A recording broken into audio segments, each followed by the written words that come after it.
industry first to launch the new Actros, we are doing a live stream drive day.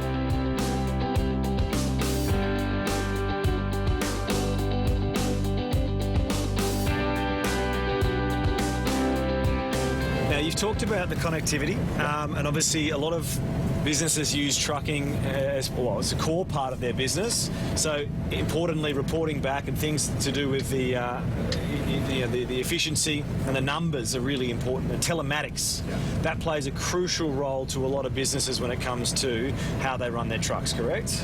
Yeah, absolutely. That's becoming a bigger part of making sure the operation is being watched for the maximum efficiency and benefits, so operators can monitor their vehicles, where they're going, what they're doing and how they're performing, and that's something that's included as standard in every one of these Mercedes-Benz vehicles. So we can track the vehicle as it's on its route, so where it's going, where it's operating, what speeds in live time, is it any critical events that might have occurred as well. So all of this is measurable and visible on a portal site remotely. So there's a certain amount of information that's available to the dash, but all of that's transmitted remotely, so it can be analysed in a bit more detail with drivers or operators to say, here's the type of performance we got.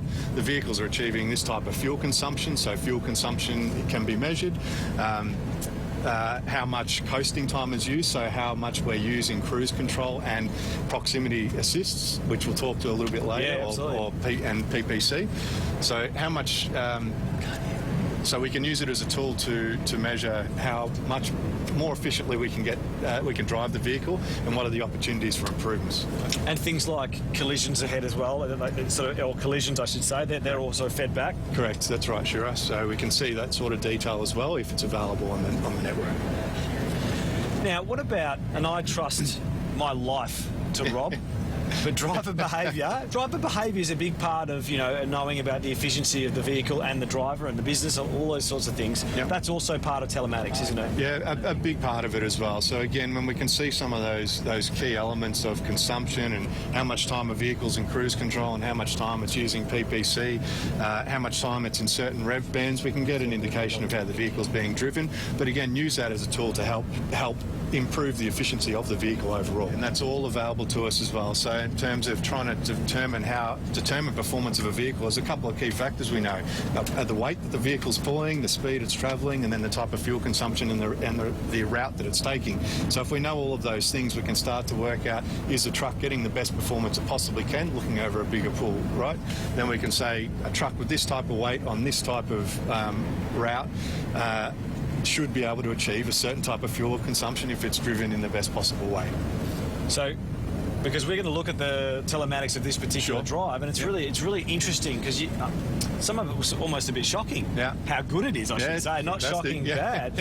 Average speed 46 kilometres an hour. Max speed 100 k's, which I guess is to be expected, even though there's a speed limit above that. But of course, if a truck had gone over a hill, we'd oversped, we would know that. Correct, yeah. And the gear changes is a big one as well. So we can tell how many gear changes have happened. You can really start to see the efficiency of that vehicle.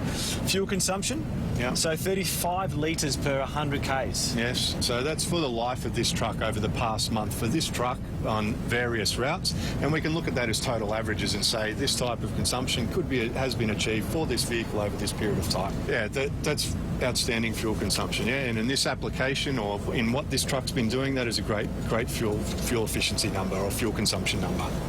Now, what about the percentage green band?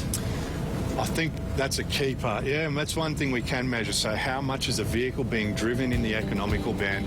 Now that's available as information on Rob's display as well, so we can see the vehicles are set to coast and operate mostly in that band, because we know the vehicle's most efficient when it's operating. Should I break it to him?